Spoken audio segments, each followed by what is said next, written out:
네, 기출해설 4강입니다. 여러분들 앞선 영상에서 선생님이 설명을 하다가 마음이 좀 급하다 보니까 잘못 이야기한 부분들이 있습니다. 그래서 영상을 보다가 만약 좀 이상하다 하는 부분이 있으면 바로 선생님한테 와서 이야기해 주시면 감사하겠습니다.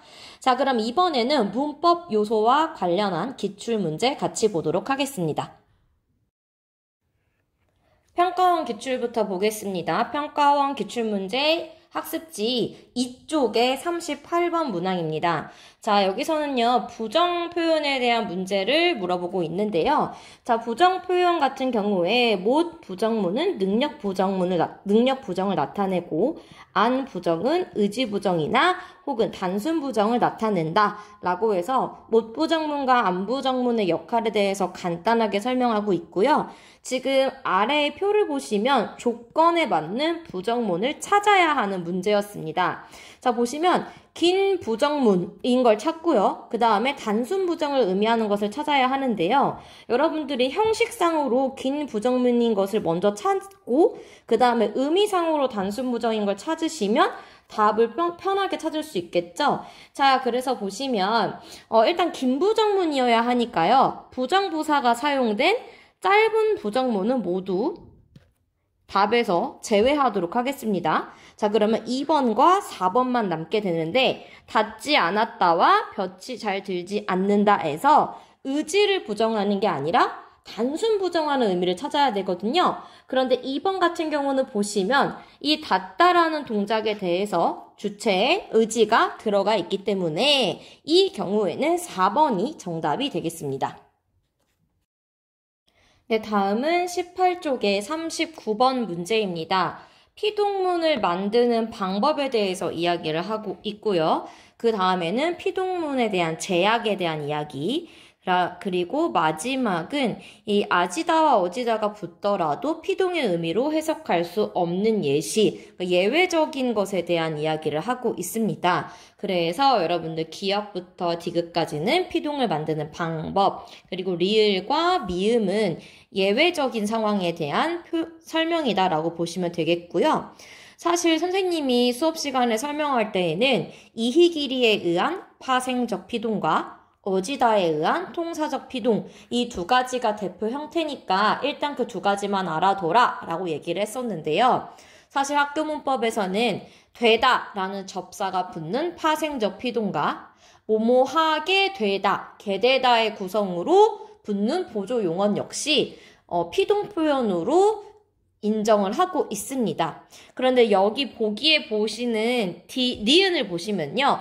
접사 하를 접사 밭, 돼, 당하 등으로 교체하는 것도 여기에서는 피동으로 보고 있거든요. 사실 이것을 피동으로 봐야 되느냐 말아야 되느냐에 대해서는 여러 가지 이제 의견이 있는데요. 의미상으로는 피동이지만 이게 문법상으로 피동문으로 봐야 하냐 말아야 하냐 이런 이제 문제입니다.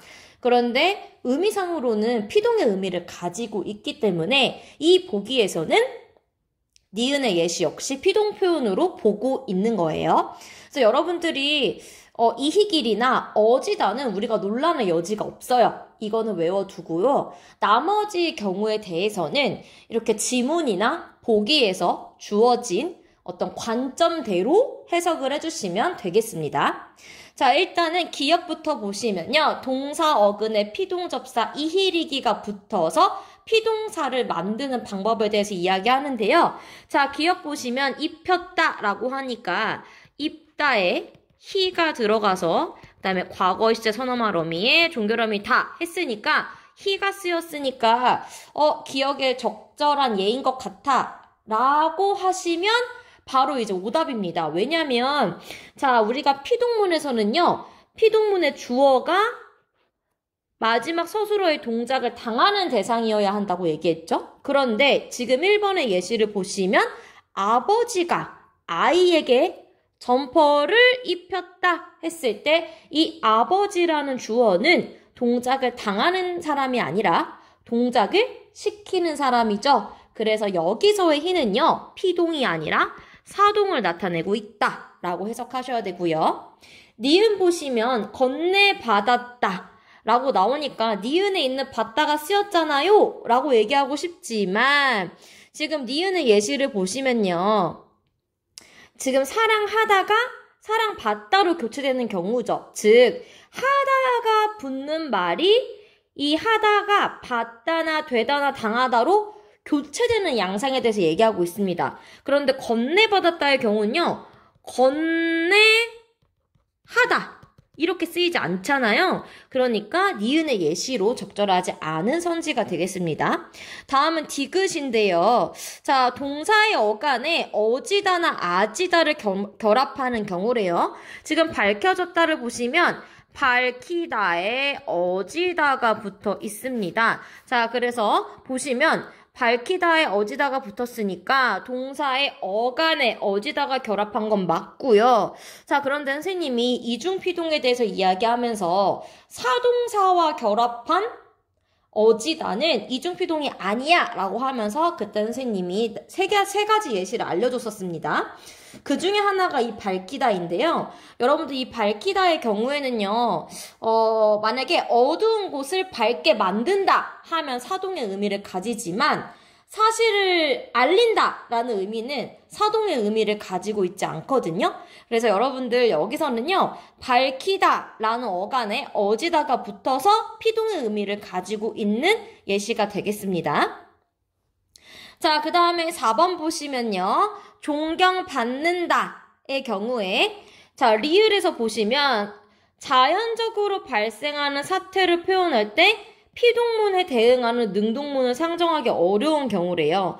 자, 여러분 근데 여기 4번에 해당하는 예시는요. 사실 존경하다에 받다가 교체되는 경우이기 때문에 오히려 니은에 해당하는 예시라고 볼 수 있겠습니다. 그리고 마지막 5번을 보시면 소원이 이루어지다에서는요. 이루다라는 말에 어지다가 붙은 구성이거든요. 자, 그러면은 지금 미음의 설명 보시면 형용사나 자동사의 변화의 의미를 더한다라고 되어 있는데 이루다 같은 경우에는 소원을 이루다처럼 목적어를 가지고 있기 때문에 이 친구는 타동사입니다. 그래서 지금 5번에 지금 미음과 연결되지 않는 예시다라고 보시면 되겠습니다. 다음은 여러분 22쪽의 38번 문제입니다. 역시 부정표현과 관련한 문제인데요. 지금 문제 중에서 단순 부정에 대한 표현을 묻고 있습니다. 그래서 형용사가 서술어로 쓰였을 때 안이 겹치면 단순 부정의 의미를 나타내고 동사가 서술어로 쓰였을 때에도 주어가 만약 의지를 가지지 못하는 무작물이면 단순 부정을 나타낸다. 그래서 각각의 사례를 찾아라 라고 했습니다. 그래서 사실 이게 단순 부정이냐 의지 부정이냐라는 의미를 찾아야 되는 문제이기도 하지만 이 서술어로 쓰인 친구가 형용사냐 동사냐 주어가 유적물이냐 무적물이냐 라는 기준으로 판단을 또 해주셔야 되는 문제였습니다. 그래서 일단 1번 보시면요. 발달하지 않았다, 도착하지 않았다 모두 서술어가 동사로 쓰인 예시이니까 니은에 해당하겠고 둘 다 주어가 통신기술이, 주문한 옷이 무적물이죠. 그래서 니은에 해당하겠고요. 2번 보시면요. 어렵지 않다, 은혜를 잊지 않겠다 라고 했을 때 지금 어렵다는 형용사에 해당하니까 기억에 맞는 예시가 됩니다. 자, 그런데 니은 같은 경우에 보시면 있다, 동사긴 하지만요. 주어가 저는 이기 때문에 얘는 무적물이 아니죠. 그래서 니은에 해당하는 예시라고 볼 수 없고요. 3번 보시면 궁금하다, 형용사니까 기억에 맞고요. 니은 보시면 동생이 주어가 무적물이 아니네요. 니은에 해당하지 않는 예시입니다. 자, 4번 보시면 놀라지 않았다와 통하지 않는다인데요. 여러분들 이 놀라다라는 거는 동사예요. 그래서 이때는 이 니은이 아니라 이거 동사에 해당하니까 기억에 해당하는 예시일 수 없고요. 그 다음에 니은 보시면요. 이 물질은 전기가 통하지 않는다. 주어가 무적물이죠. 그래서 이거는 니은에 해당하는 예시가 되겠다. 자, 그 다음에 5번 보시면 고요하지는 않다. 형용사에 지않다가 붙었으니까 기억에 해당하는 예시 맞고요. 니은을 보시면 비가 안 온다. 주어가 비가죠. 그래서 지금 무적물이 오고요. 동사에 안이 붙어 있으니까 니은에 해당하는 예시가 됩니다. 정답은 5번으로 찾으시면 되겠습니다. 네, 다음은 교육청 기출입니다. 여러분들 4강 학습지의 10쪽이고요. 자, 일단 10쪽의 14번은요. 높임 표현으로 시작을 하는데요. 지금 선지 구성을 보시면 기역, 미음을 수정하고 싶대요. 즉 보기의 내용은 적절하지 않은 문장이고 이걸 다시 적절하게 수정을 한다라고 얘기를 했습니다. 그래서 수정한 내용들 선지를 보시면 어떻게 수정한다 라고 나오고요. 앞에는 뭐뭐 하도록 해서 의도가 제시가 되고 있습니다. 즉 여러분들이 보실 때는요. 어떻게 바뀌었는지 바뀐 부분을 찾고 그 적절성을 판단하셔야 되겠습니다. 그래서 여러분들 일단 바뀐 부분부터 찾아보시면요. 기억에서 아버지 무슨 고민이 계신가요가 있으신가요로 수정이 되었습니다. 우리 간접 높임할 때는 특수어휘 사용이 안 된다고 얘기했었죠. 주체인 아버지를 높이기 위해서 고민이 있으시다와 같이 고민을 높이는 것 같지만 실제로는 주체인 아버지를 높이고 있다. 그래서 주체 높임에 간접 높임에 해당하니까 맞는 설명이 되겠고요. 자, 2번 보시면요. 삼촌께서 할머니를 데리고 식당으로 가셨어가 할머니를 모시고로 변했습니다. 데리고가 모시고로 변했어요. 자, 이때는 누구를 높이는 거냐 했을 때 이 문장의 목적어인 할머니를 높이고 있죠. 그래서 우린 이거를 객체 높임이라고 얘기했고요. 자, 근데 니은의 2번 설명 보시면 삼촌을 높이도록 이라고 이야기하고 있죠. 객체인 할머니를 높이기 위해 모시다를 사용했으므로 2번이 적절하지 않은 선지가 되겠습니다. 자, 3번 보시면요. 이번엔 뭐가 바뀌었나 했더니요. 부장님께서 이제 회의실로 오신다고 하셨어. 그래서 부장님이 온다가 부장님께서 오신다로 바뀌었으니까 문장의 주체인 부장님을 직접적으로 높이고 있다. 맞는 설명이고요.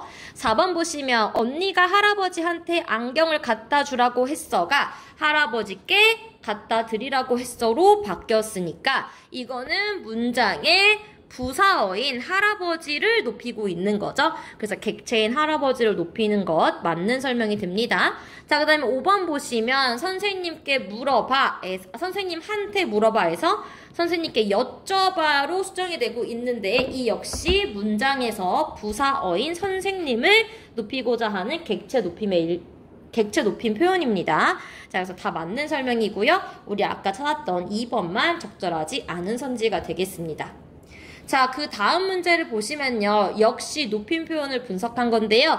여러분들 여기서 일단은 보기 2의 문장을 우리가 한번 분석을 해보면요. 아버지께서 모시고 나가셨어. 이 부분들이 높임을 나타내는 표현입니다. 자, 그런데 여기서요. 아버지께서와 나가시다에 이 께서와 시는요. 둘 다 문장의 주어인 아버지를 높이기 위한 주체 높임 표현이죠. 즉 주체 높임은 실현이 되어 있고요. 그 다음에 할머니를 모신다 했을 때 이 모시다는 이 문장의 목적어인 할머니를 높이기 위해 사용된 어휘죠. 객체 높임이 실현됐습니다. 자, 그 다음에 상대 높임은 종결어미로 실현된다고 얘기했었습니다.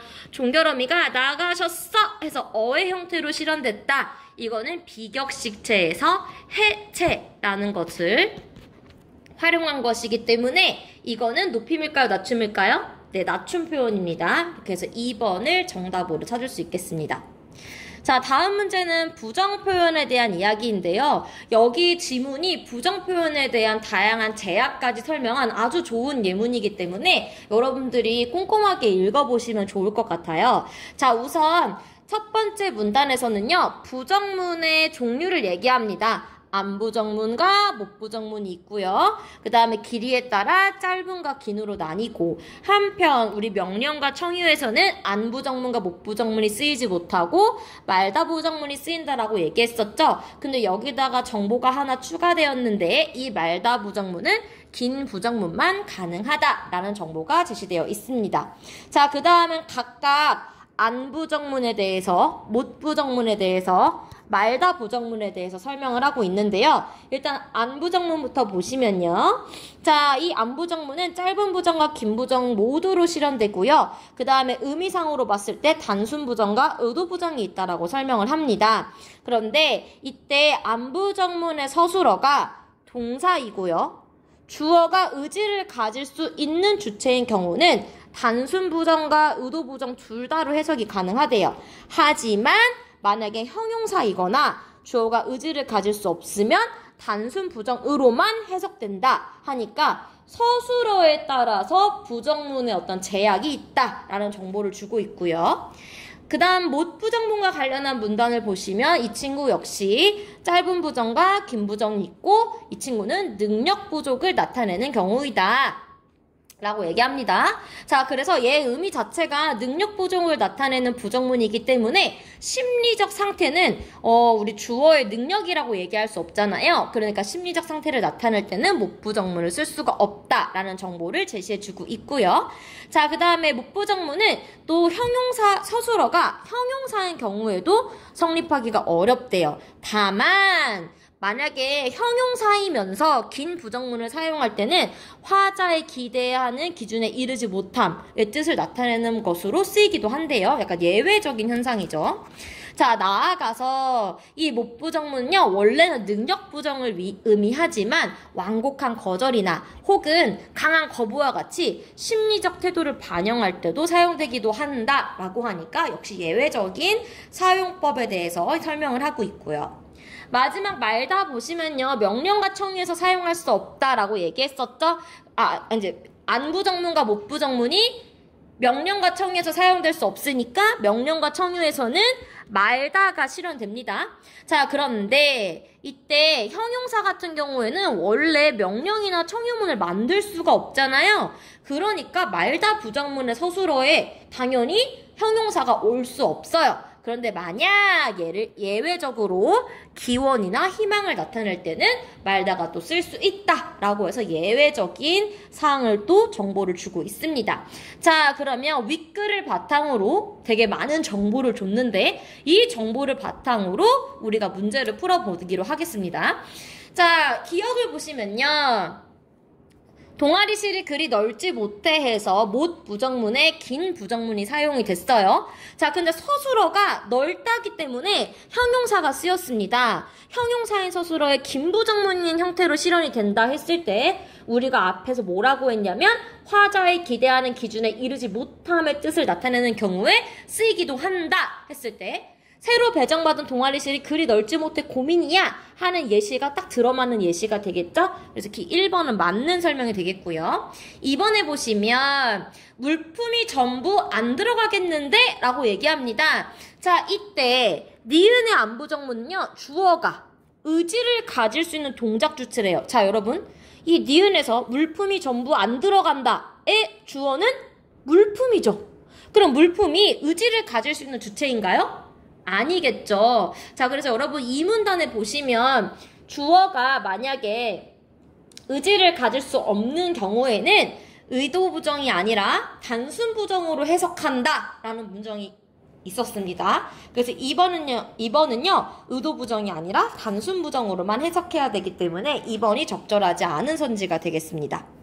자, 그 다음에 3, 4, 5번은 전부 맞는 선지이므로 여러분들이 한 번씩 읽어보시는데요. 짧게 설명한다면 디귿에 내일 뭐다 했을 때 이 못은요. 완곡한 거절, 그러니까 화자의 심리적인 태도를 나타내고 있고요. 리을에 별로 안 내킨다 역시 이거 지금 심리적인 상태를 나타내니까 우리 못 부정문이 아니라 안 부정문이 쓰여야 된다라는 정보 있었고요. 자, 그 다음에 제발 덥지만 마라. 자, 이 마라가 왠지 지금 여기서 뭐뭐 하지 말아라, 알아어라 하니까 명령형으로 쓰인 것 같지만 명령의 의미가 아니라 기원이나 희망을 나타내기 때문에 이렇게 쓰이고 있다라고 이제 보시면 되겠습니다. 자, 다음으로 넘어가시면 시제 표현입니다. 지금 이 안에 있는 설명들은 선생님이 이미 수업 시간에 했던 내용이니까 지문은 넘어가겠고요. 12번부터 보겠습니다. 자, 각각 이 예문의 시제를 파악해야 되는 문제인데요. 여러분들 적절하지 않은 거 2번만 보시면요. 니은에 선어말 어미를 활용한 시간 표현이 나타난다고 하는데 지금 보시면 내릴 것이다 에서 이 내리다에 리을이 붙어서 뒤에 나온 의존명사 것을 수식해주고 있습니다. 즉 여기서는요 선어말 어미가 아니라 관형사형 어미를 사용했다 라고 찾아주시면 되고요. 나머지는 적절한 선지니까 한 번씩 읽어보세요. 자, 그 다음에 13번 보시면요. 각각 A, B에 해당하는 사례를 찾아라 라고 했는데 지문을 보시면 자, 선어말 어미 는과 니은이 주로 현재 시제를 나타내기도 하지만 간혹 미래를 나타내기도 하고요. 추측을 그 다음에 get의 경우에는요. 얘가 주로 미래를 표현하지만 추측을 나타내기도 해 라고 해서 이 선어말 어미가 시제가 고정되어 있는 게 아니다 라는 정보를 주고 있습니다. 자, 그래서 보시면 A는 현재 시제 선어말 어미인 니은이나 는이 뭘로 쓰여야 돼요? 미래를 나타내는 경우로 쓰여야 되고요. 그 다음 B 같은 경우는 원래는 미래를 나타내는 get이라는 선어말 어미가 추측의 의미로 쓰인 것을 찾아주셔야 되겠습니다. 자, 각각 보시면 일단 1번이요. 잠시 후 결과가 발표된다 했을 때 발화시를 기준으로 아직 발표가 된다라는 사건이 실행되지 않았기 때문에 얘는 니은, 현재 시제 선어말 어미가 쓰였지만 미래를 나타내고 있고요. 자, 그 다음 B 보시면 일찍 출발하느라 고생했겠다. 보시면요. 이 get이라는 친구가 이미 고생하다라는 이 사건은 미래에 일어날 사건이 아니에요. 이미 고생한 사건은 일어났어요. 그래서 여기서는요. 추측의 의미를 가지고 있다라고 보시면 되겠습니다. 그래서 1번이 바로 정답이 되고요.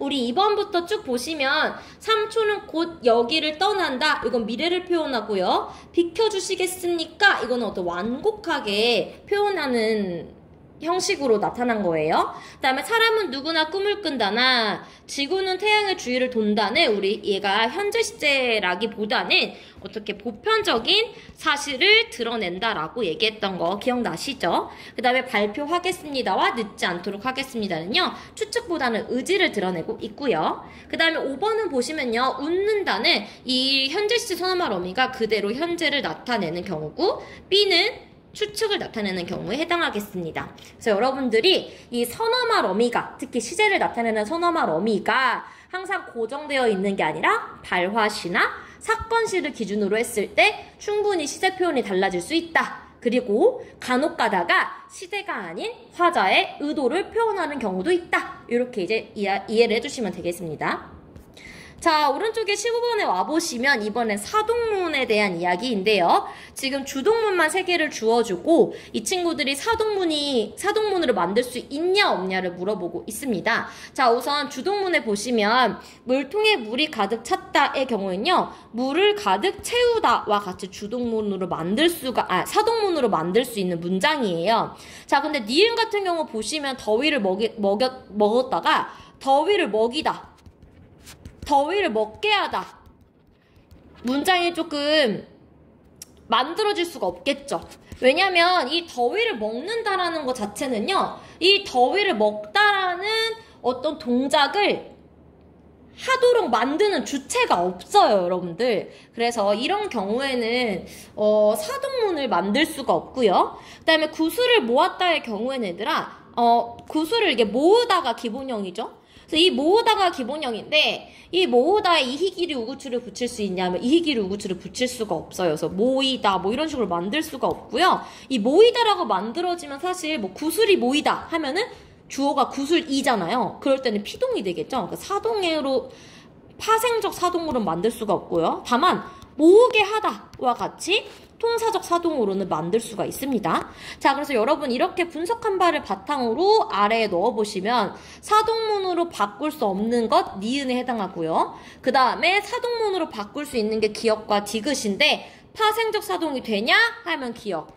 파생적 사동이 안 된다 하면 디귿이겠죠? 이렇게 해서 답을 찾으시면 바로 2번을 찾을 수 있겠습니다. 자, 그 다음은 이제 피동 표현입니다, 여러분들. 자, 피동 표현은 언제 사용하냐 했더니, 지금 보시면 주체보다 대상을 부각하고 싶을 때, 주체를 분명하게 밝히지 않고 싶을 때, 주체가 중요하지 않을 때, 혹은 누구나 아는 사람이어서 말할 필요가 없을 때, 행위의 주체를 분명하게 설정하기 어려운 경우에 해당한다라고 나와 있습니다. 그래서 지금 여기에 나와 있는 설명들과 예문을 연결해 주셔야 되는데, 일단 1번 보시면요. 기억을 보시면 벌이 그를 쏘았다, 그가 벌에 쏘였다 했을 때 지금 동작을 당하는 대상인 그를 부각하고 있으니까 1번은 맞는 설명이고요. 2번도 보시면 내가 편지를 찢었다와 편지가 찢어졌다. 이 둘의 가장 큰 차이가 뭐냐면 찢은 주체를 일부러 숨기고 있는 거예요. 그래서 보시면 주체를 분명하게 밝히지 않을 때 피동이 사용된다라는 2번의 설명이 맞습니다. 그 다음에 디귿 보시면 기자가 내 이야기를 신문에 실었다. 내 이야기가 신문에 실렸다 해서 초점이 내 이야기에 가 있어요. 그래서 기자가 실었다는 게 중요한 게 아니라 내 이야기가 실렸다는 게 중요할 때거든요. 그래서 3번도 적절한 선지가 되겠고요.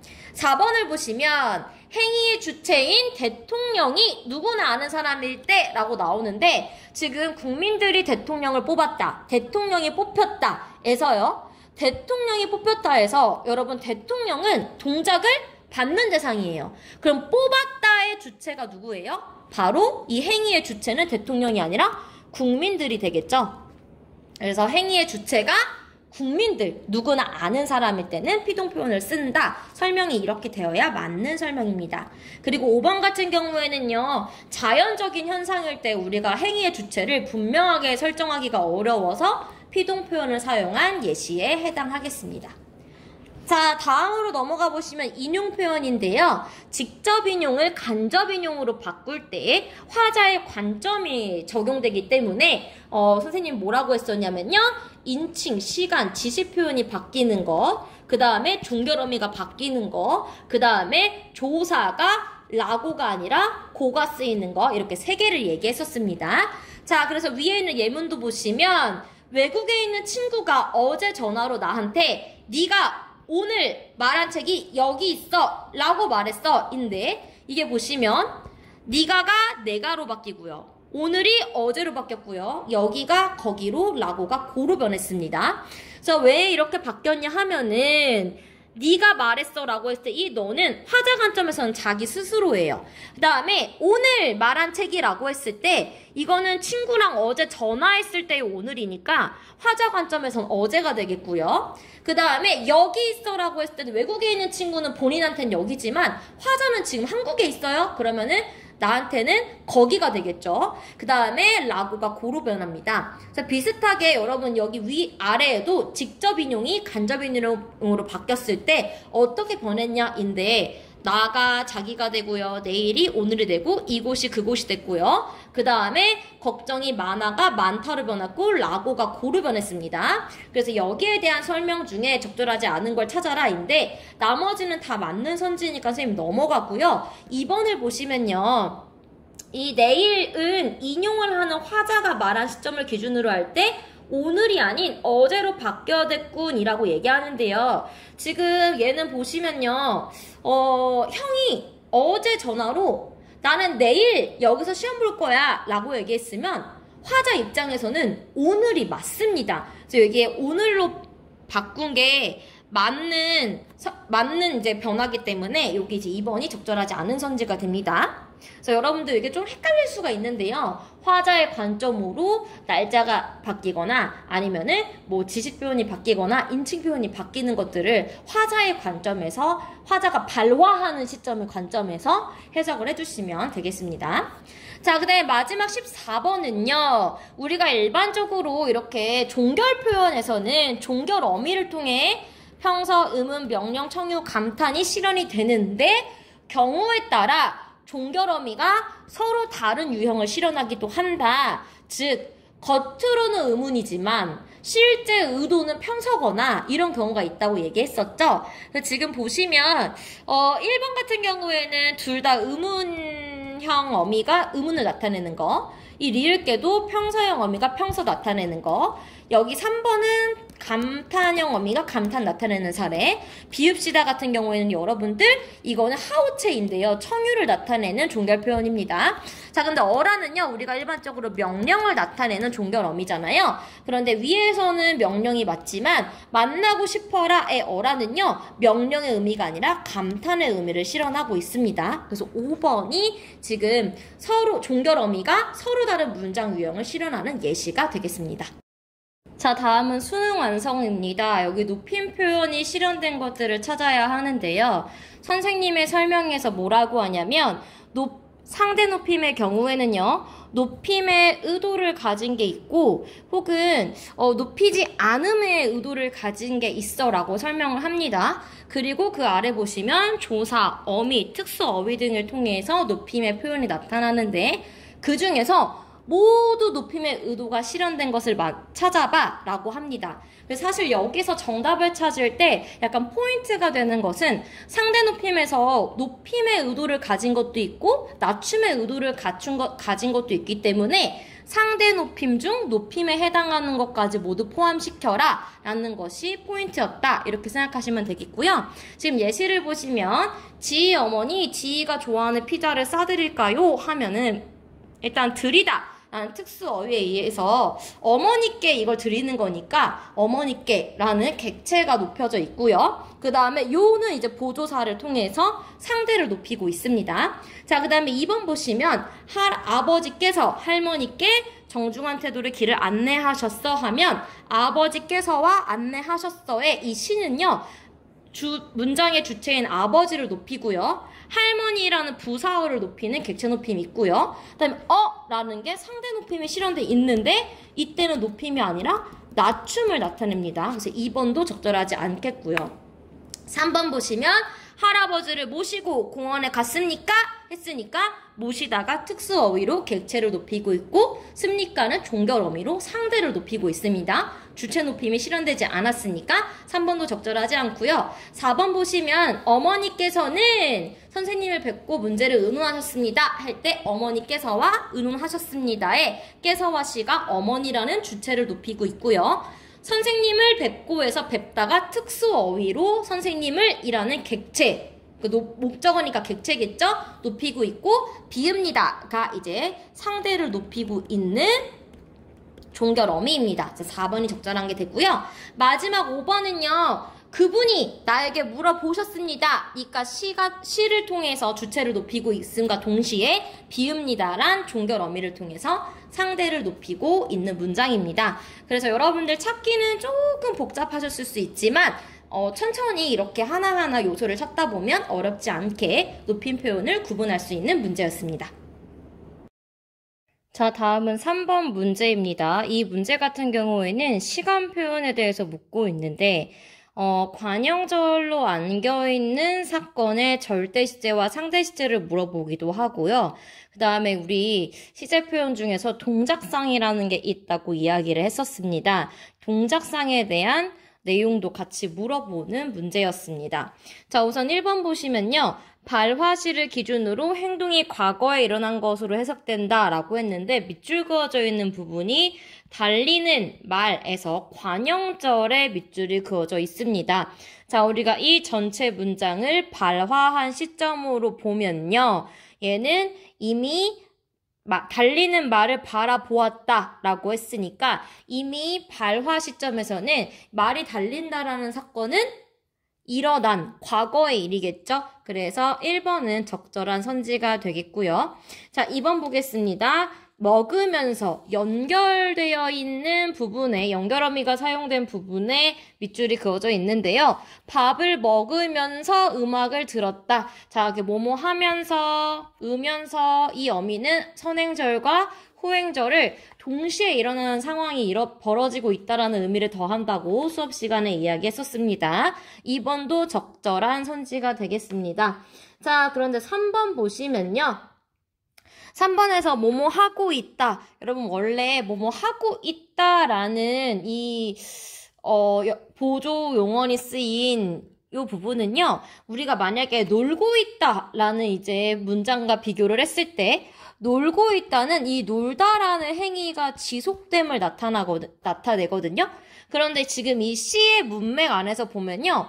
버스 안에 3명의 승객만 타고 있었다는 이 타는 행동이 진행되고 있냐 하면 여기선 진행이 아니라 이미 완료가 된 상황이 지속되고 있다라는 의미로 쓰입니다. 그래서 4번의 설명 보시면 행동이 완료된 후 그 결과가 지속되는 것으로 해석된다. 이 설명이 3번에도 적절한 설명으로 보시면 되겠습니다. 그래서 여러분 3번이 적절하지 않은 선지가 되겠고요.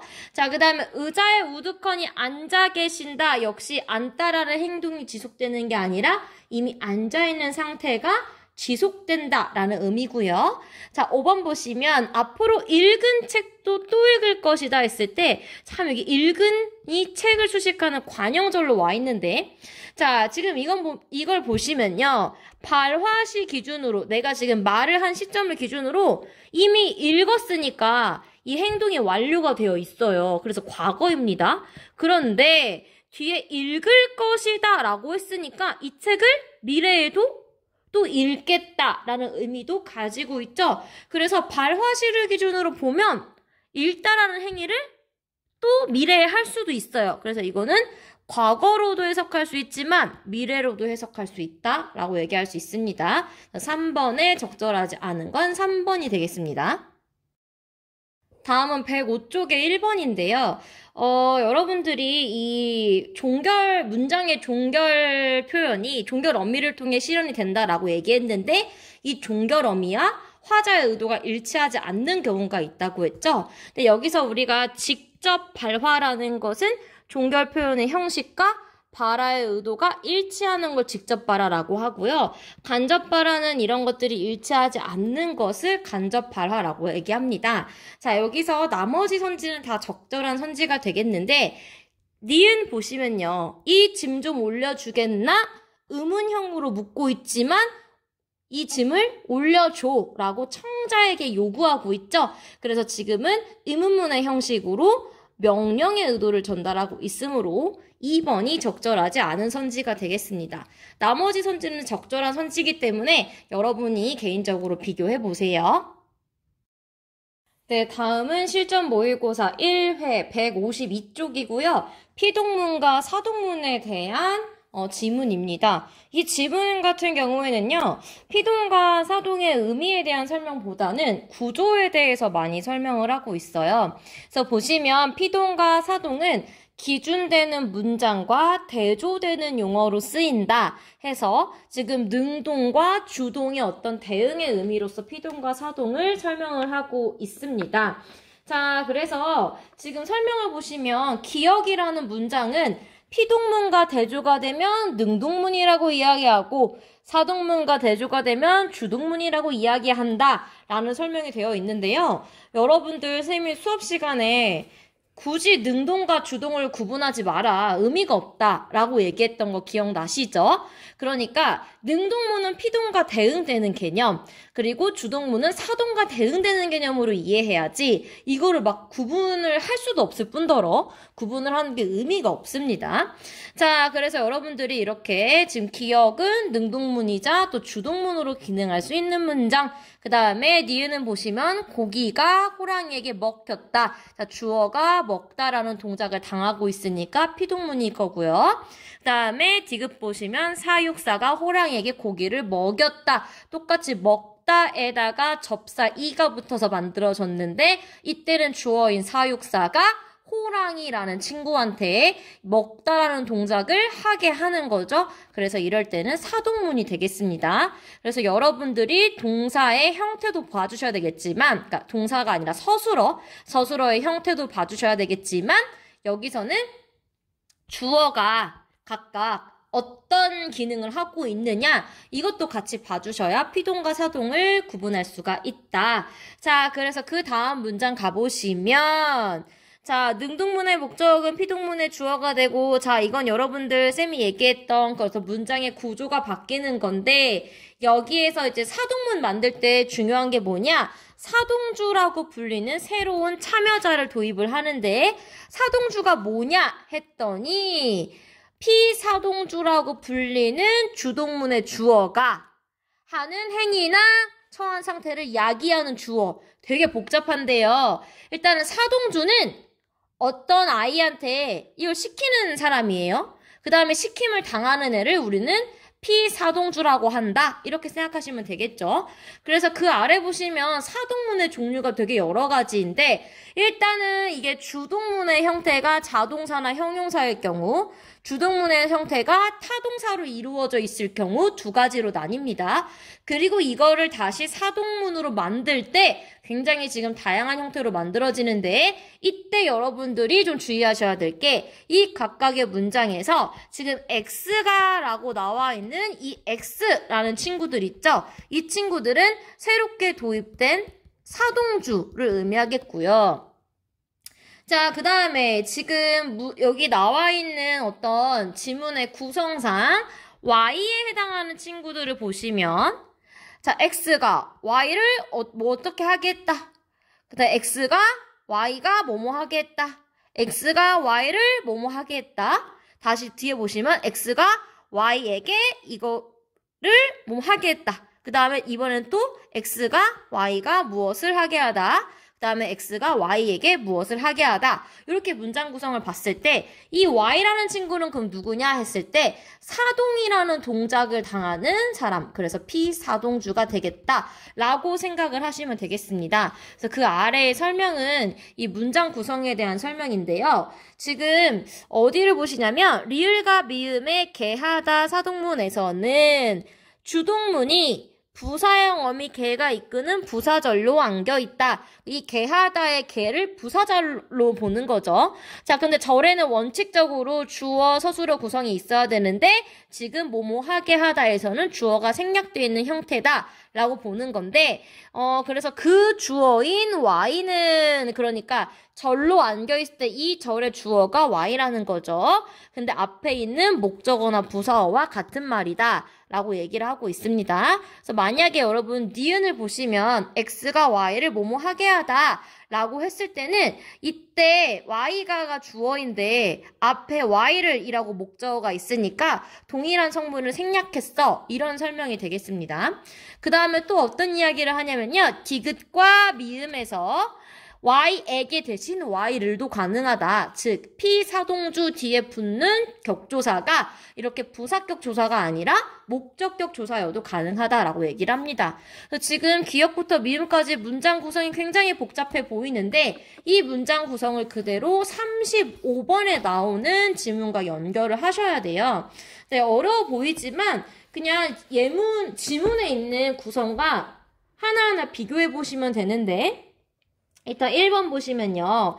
일단 기역에 나와 있는 친구는 원래 주동문에 자동사나 형용사가 와야 돼요. 근데 이 피다라는 단어가 원래 자동사이니까 일단 자동사를 사동문으로 만든 건 맞아요. 그 다음에 기역의 구성을 보시면 어떻게 돼 있냐? X가 그러니까 사동주가 그 다음에 피사동주가 뭐뭐하게 하다의 구성이죠. 그래서 지금 보시면 선생님이 써볼게요. X가 그 다음에 Y가 그 다음에 자동사에다가 개하다 이 구성이어야 된다고 했는데 지금 1번은 딱 적절한 구성이 되겠죠? 자, 이렇게 봐주시면 되고요. 2번도 볼게요. 누나의 고통이 나의 마음을 아프게 한다. 자, 이것도 보시면은 니은 구성을 보시면 X가 Y를 자동사, 형용사 하게 하다예요. 자, 그럼 아프다와 같은 경우에는요. 얘가 지금 형용사기 때문에 일단 주동문이 자동사나 형용사여야 된다라는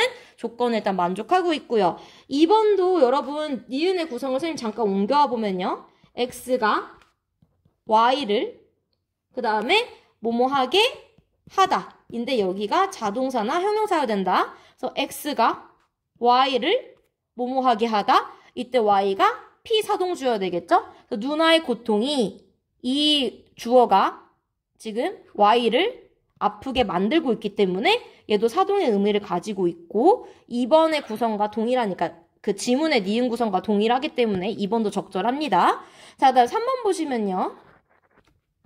자, 3번 이제 지문의 디귿의 구성이 어떻게 나와 있냐면 X가 Y에 혹은 에게 Z를 그 다음에 사동사.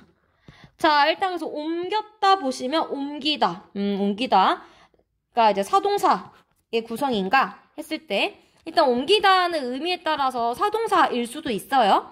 자, 근데 여기 문장의 구성을 보시면요. X가 Y에게 무엇을 인데 선생님 지금 Y에게 맞잖아요 라고 얘기하고 싶겠지만 여러분 우리 아까 Y가 뭐라 그랬냐면 피사동주. 그러니까 여러분들이 만약에 X가 옮기다라는 동작을 시켰어요. 그럼 그거를 Y가 실행을 해야 돼요.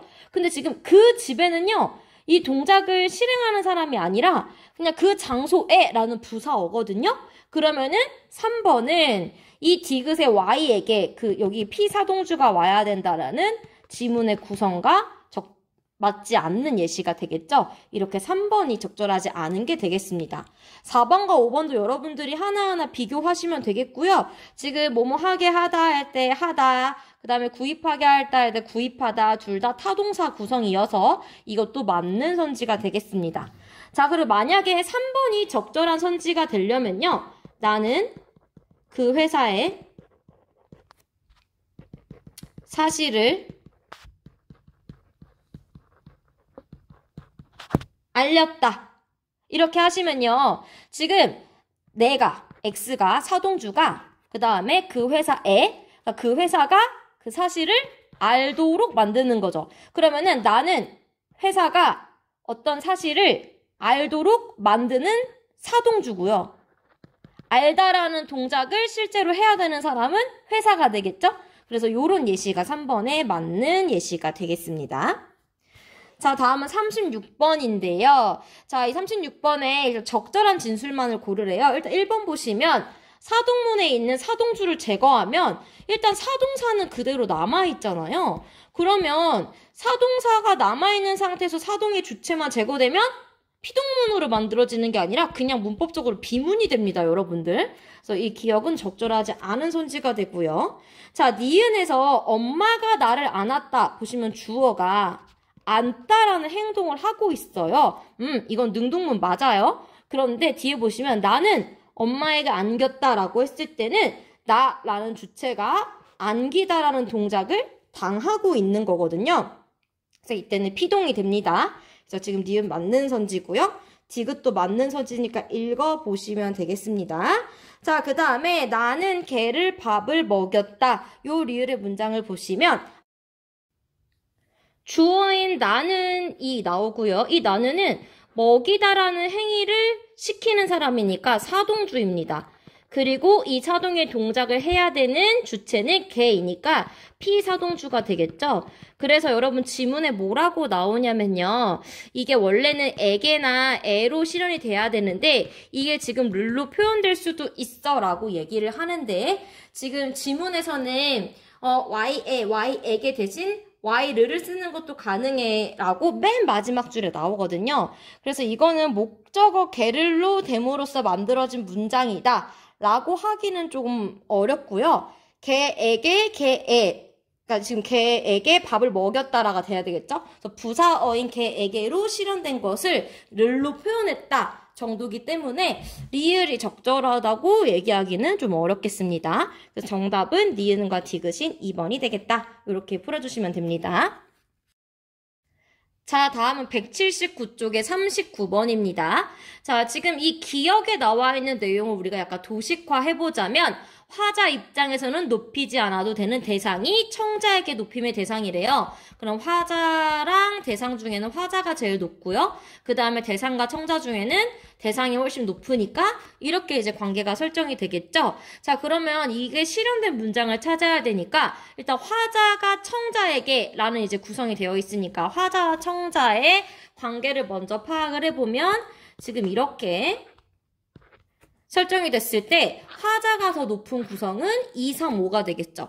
자, 그 다음에 대상을 높이는 표현이 있어야 되겠네요. 대상을 높이는 표현을 찾아라 했을 때 아빠한테 갖다 드려라. 네, 아빠를 높이려고 드리다라는 이제 특수어휘 있었고요. 할머니께 사드렸다 특수어휘 있었고요. 동물 사진을 잘 보았나요? 여기서는 대상을 높여주는 표현이 없으니까 5번도 적절하지 않고요. 그럼 2번과 3번 중에 이제 뭘 찾아야 되냐? 지금 요 관계성이 잘 맞는 대상을 찾아야 되는데 2번은 지금 보시면 할머니 화자가 청자인 손자보다 높아요. 그 다음에 대상인 아빠보다도 화자가 훨씬 높거든요. 2번이 정답이 되겠고요. 3번 같은 경우에는 화자와 청자가 모두 이 대상을 높여야 되는 상황이기 때문에 이 3번도 오답이 되겠습니다. 그래서 2번 1 정답이다. 이렇게 찾아주시면 됩니다. 자, 233쪽 37번 문제입니다. 지금 종결 표현을 가지고 종결 표현에 대한 어떤 화자의 의도와 그리고 상대 높임 표현이 어떻게 실현됐는가를 묻고 있는 문제인데요. 자, 지금 일단 1번의 기억을 보시면요. 거기 누구, 요라고 이제 끝나니까 해유체라고 생각하기 쉽지만 일단 여러분들 요는 보조사입니다. 일단 거기서도 오답 포인트가 되겠지만 이 누구요는요. 누구에다가 이다에 오가 붙어서 이 이오가 줄어든 말이거든요. 그래서 이거는 해유체가 아니라요. 하우체에 의한 의문문이기 때문에 일단 적절하지 않은 게 되고요. 갑시다의 경우에는 비읍시다니까 하우체고요. 그 다음에 청유문이 되겠습니다. 이게 비읍시다니까 하십시오체와 헷갈릴 수 있지만 여러분 이건 하우체의 청유문이다. 알아두시고요. 가세 했을 때는 하계체죠. 하계체가 쓰였고요. 여기 시어가세 하니까 화자와 청자가 같이 이 동작을 해야 돼요. 그래서 이것도 청유문에 해당하겠습니다. 리을 보시면 정말 여기는 눈부시게 아름답구나 이렇게 했을 때 반말이니까 왠지 해체 같잖아요. 하지만 이거는 해라체에 해당하고요. 감탄문에 해당합니다. 만약에 이게 해체에 해당하려면요. 뒤에 요를 붙여서 해유체가 만들어져야 되거든요. 그렇게 어렵기 때문에 요거는 해라체에 해당한다. 자, 그 다음에 미음 보시면요. 자구려 요거는 이제 하오체이고요. 명령문, 먼저 자라 라고 했으니까 청자한테 그 동작을 하라고 요구하는 거니까 명령문에 해당하겠습니다. 자, 이렇게 해서 여러분들 기출해설 다 마무리가 되었고요. 만약에 강의를 듣다가 이상한 점이나 궁금한 점 있으면 선생님한테 바로 이야기해 주세요. 고생하셨습니다.